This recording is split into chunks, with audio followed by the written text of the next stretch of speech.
I really feel like this is possibly one of the best origin story reboots of any product or IP from our childhood.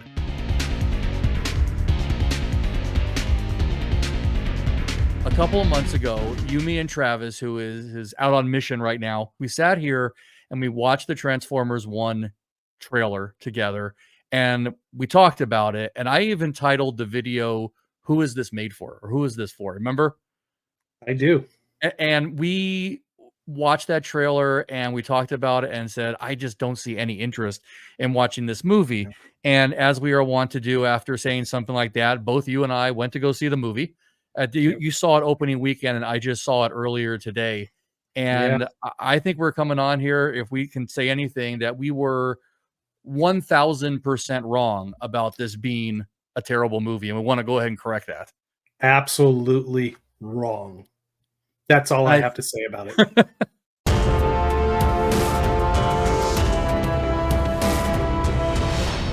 And I think we agree on one thing. If anybody's got to get the blame for this and got to get the axe, it's got to be the marketing department, because that trailer did not do this movie justice, not to bury the lead. But I even told you, I think that at the end of the movie, I was already wanting to watch the original cartoon series again because of watching this movie. Like midway, I'm like, I'm going to find him and watch him again.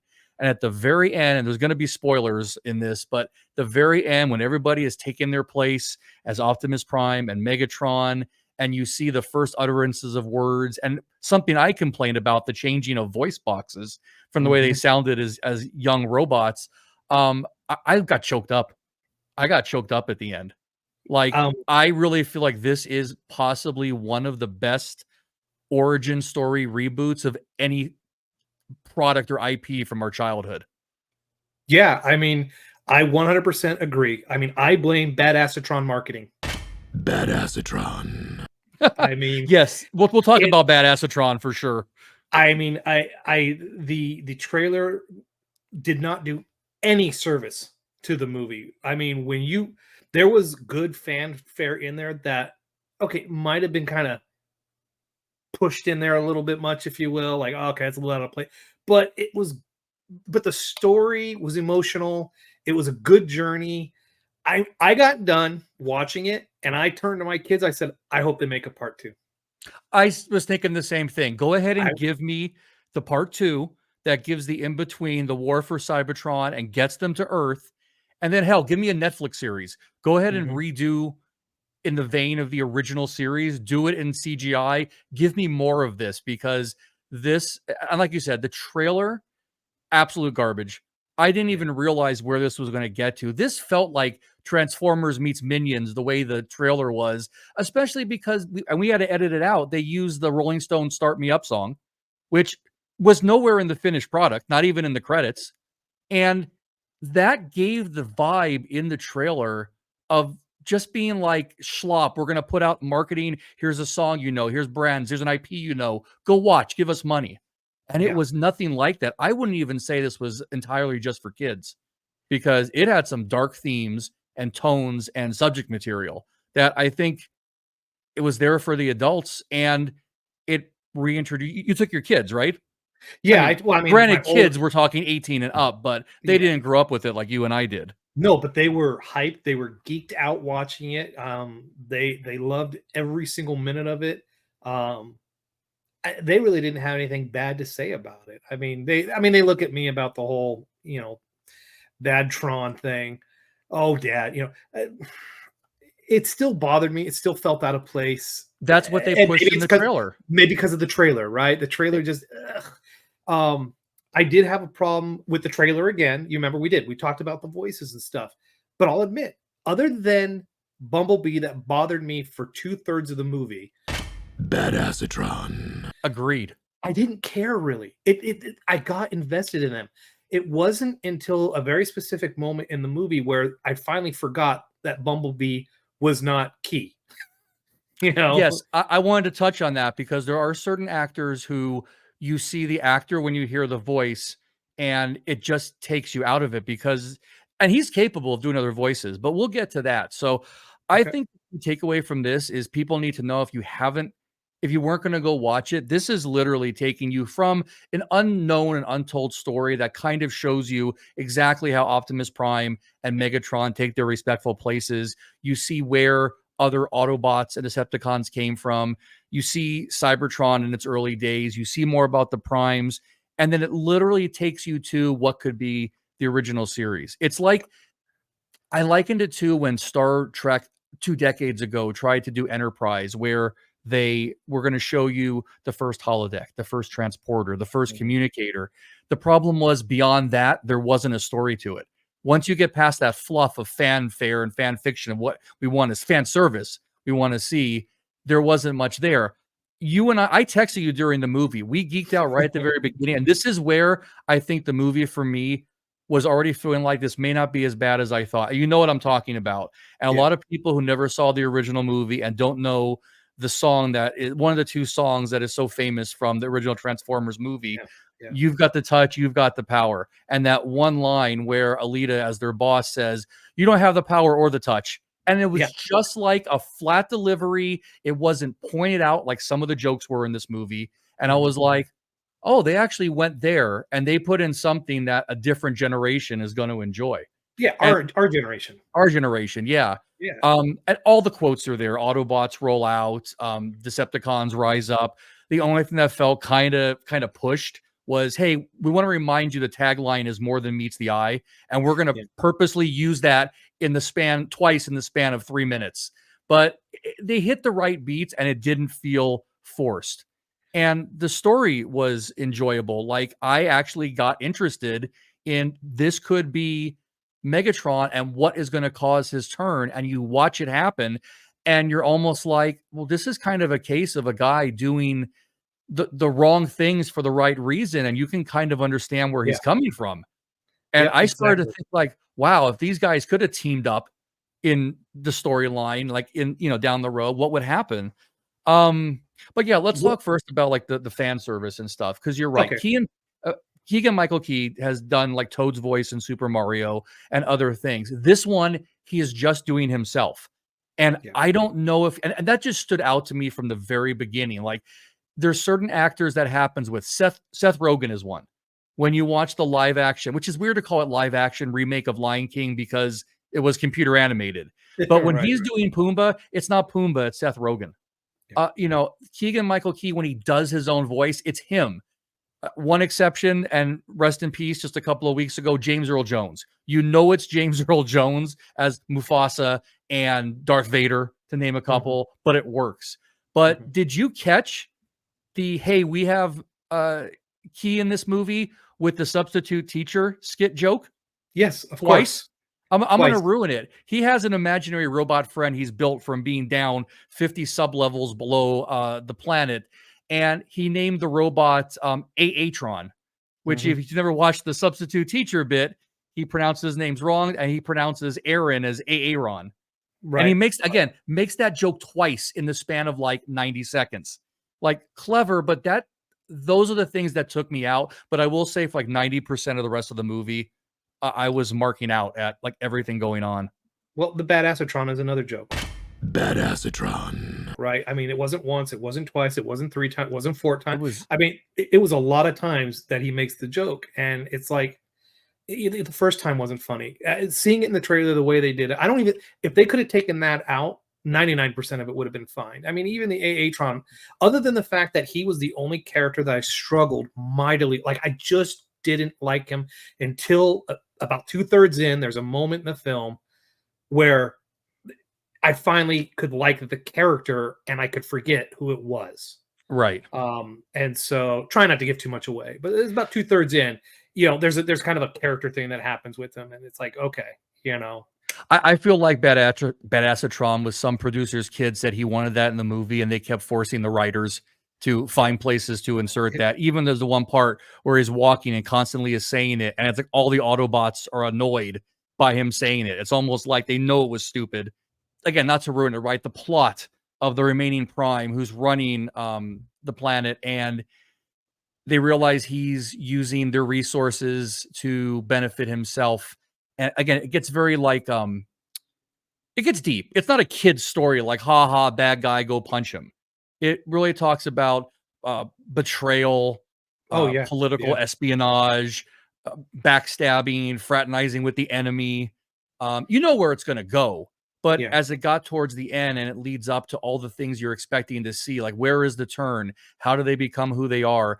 Isn't that character so and so? I love the addition of Starscream in the film, even though I thought he was very underutilized. You actually see how Starscream gets his voice because he Yeah. doesn't talk like Starscream, but they went to that and they didn't point it out. This movie kind of goes back and forth from, hey, look at this moment, remember this, to we're just putting this in and people are going to realize what's going on or not. He didn't Look even at the go like my voice, what happened to my voice. He just right. went from Steve Buscemi doing the voice, which was fine, to sounding more like Starscream.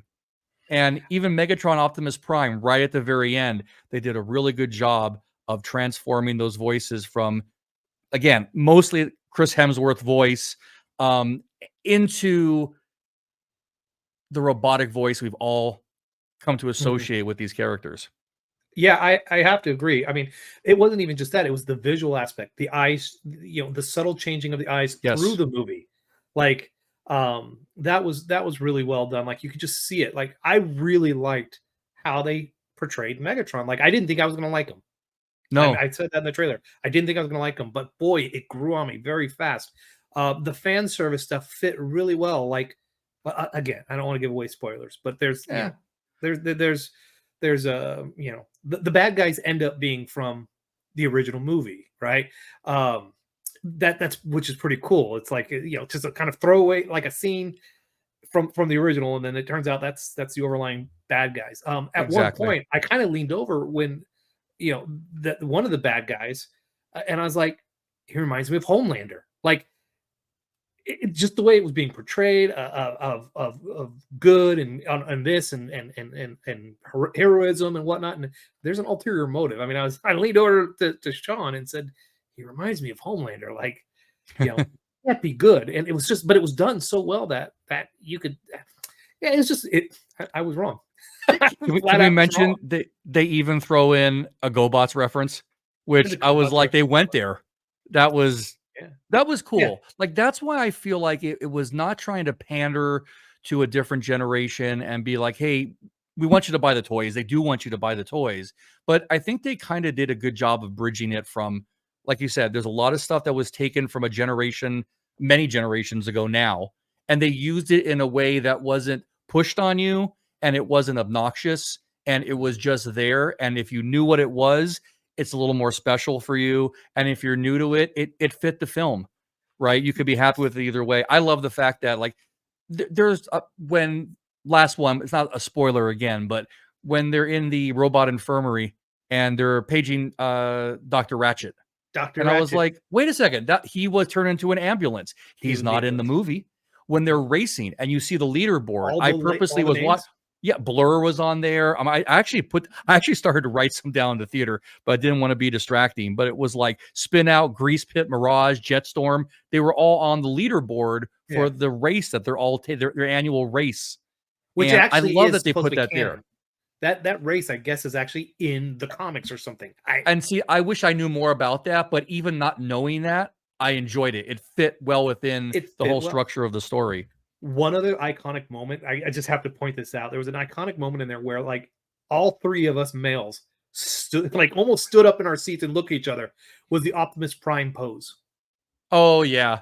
When he just Yeah. he it's like it's the pose that you see every time and he's shooting down and whatnot. It was just perfectly like that's a throwback, right? I mean, he Yeah. always does it, and it was just like my kids just looked over like he did the pose, he did the superhero pose. I don't know. It was enough fan service without being just spoon fed over and over, and that's the movie, right? Yeah, it There's some wasn't they movies had to that are find a spot to stick it in. It worked. Everywhere they put something in, it just made sense. yeah, very much so. Yeah, Now, as far as the animation goes, I thought it was again, the trailer made it look like this was going to be some to me, cheap overseas throwaway animation. It's like when you go to the toy store, or when I go to the toy store, I guess. I got Optimus Prime sitting right back here, right? The original one, made out of metal in a cardboard yeah. box. And now you get the plastic blister pack Transformers, and they're all rounded edges, and they're not the same. that's what I got from the trailer. I was thinking they're not going to invest any time and energy, but man, even when they're not themselves as we came to know them until the end, the colors and the design, it's stylized. The second Megatron came on the screen, just walking in a crowd, I go, "Oh, that's Megatron," because the color was just right. The way he presented himself was just right. And Yeah. can I just say one thing too? I couldn't find him. I was looking for my Megatron, who's now been stuck in gun form for like 3 decades. But obviously, Megatron will never transform into a gun again because reasons. He's kind of a tank again in this one. But the fact that when they're after they get their transforming powers and he puts his arm out and the extension cannon came out Mhm. on his arm, that I have not seen that since the original cartoon. I was like, "Thank you for having that." It's those little things to me Yeah. that look like CGI Megatron as I would have seen him 40 years ago if computer graphics existed like that. Yeah. Just like too, a lot of the Transformers too. I guess my only disappointment, because I loved him too, was Soundwave, because he didn't really turn into a ghetto blaster and he didn't Yeah. project any tapes out of his chest. You're He right. was Shockwave was yes, Shockwave was on the other side. Yeah. You saw him flying and sending out the pulses of sound. Soundwave never got. They're right in the movie. They make a reference. A lot of you guys have wave in your name, and they really did. So there was a little more I think they could have done, but there's room for a second movie to explore all of Oh, these characters. Um, absolutely. I was really happy with that. So I mean, definitely, I ripped into the voice acting too about like, oh, how's Megatron? Is he going to go through puberty to get his voice at the end? But like you said, you see the characters change. You see their physical appearance change. You see their eyes change, and the change in the speech pattern just makes sense as the feelings are taking over these characters. Megatron feels more dejected and angry, and Optimus Prime learns to be more of a leader. Whether it was intentional or not, the voice work just brought that out, and it made me feel like I really was watching the the the genesis of Mhm. these characters. Like this could be what I expected to see leading up to the cartoon. Yeah. Um, Now, to be fair, I did afterwards because again, I mean, I watched the OGs, mhm. and that's pretty much where I've stopped afterwards. I've watched some of the other stuff with the kids and seen the new movies. Oh, that was another point. I'll get to that in a second. But so I went to go look up what was canon and what wasn't. There was a lot that was canon, but not quite right. So there could be some complaints from some people who read the comic books, right? I Just can imagine that. to be fair, I mean there is some like there's one person that was good, but in this they're bad. Certain people do this and that and whatnot. But I was surprised at how much that was canon did make it in a believable way. The other point that I wanted to make mention was this movie also had something that the Michael Bay films really struggled with, and that was it had Transformers and not the humans, right? The Right. Michael Bay films were all about the humans and a few Transformers.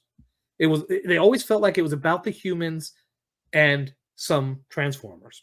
This was all about Transformers, just like Yeah. the cartoons. Yeah, the cartoons had a couple humans because they were on Earth and whatnot, and background characters getting blown up or whatever. But that was amazing. That was so great to see the society, how everything worked. How did Cybertron work? How did this, what Right. was the caste system and things like that? That was very well done, and I think that's why to me this was way better. I enjoyed the Michael Bay films, as I said, for what they were.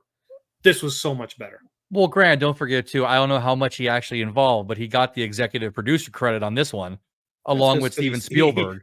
it's Yeah, just exactly. because they I'm paid a sure little those 2 money. are tied into the Transformers franchise for Yeah, Hasbro, like, in the future and beyond, whether they have direct access. You're right, though, like, again, that was a big thing with the Transformers movies, and I don't wanna go on a tangent with that, but they went out of their way to make the robots look very mechanical. You could see whirling parts and gears inside. And you're right. It was fun. It was about the human struggle and the robot struggle and how they could help each other. This was just straight up, it's all the Transformers and what they got to go through.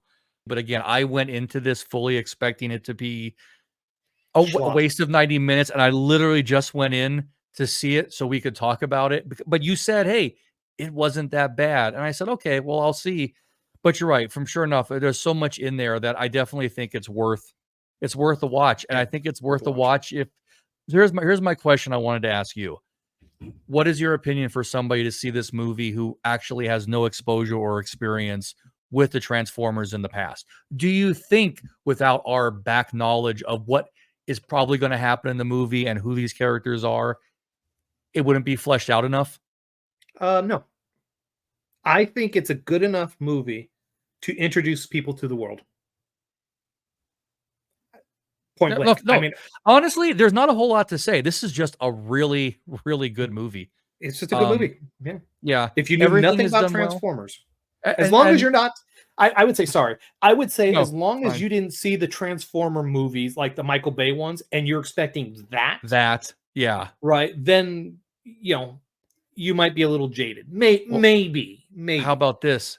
Where does this compare to the 1984 version? Um, pretty close. It's pretty me. close, right? Yeah, it's pretty It close. Probably not it better, only because of nostalgia purposes. it almost feels like blasphemy to say that, but I think I can say it now that it's been 40 years. The fact that we got a feature-length movie out of a cartoon we used to watch blew our minds, and then we heard Optimus Prime dies in it. Mhm. Like, that was like a character that we watch dies, that doesn't happen Yeah. and be granted, the cartoon series was never, I think, as powerful after the movie since they switched the major villain and the Right. premise of the show. But I think that was a bold choice to try and do something like that. And again, that made me think so. about this movie in the fact that, yeah, killing off a beloved character isn't necessarily for the younger crowd. It's for people who enjoy the cartoon and they want to actually have character development.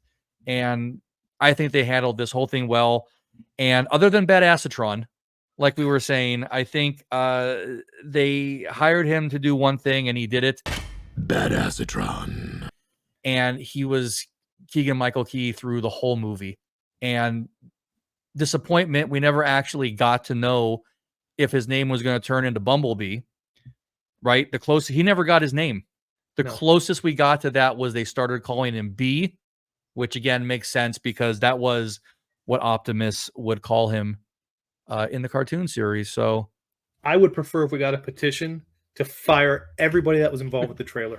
yes, everybody on this trailer, on the media side, whatever you spent on marketing, A, wasn't enough, and B, was in the absolute wrong direction. You showed nothing about what the actual story was.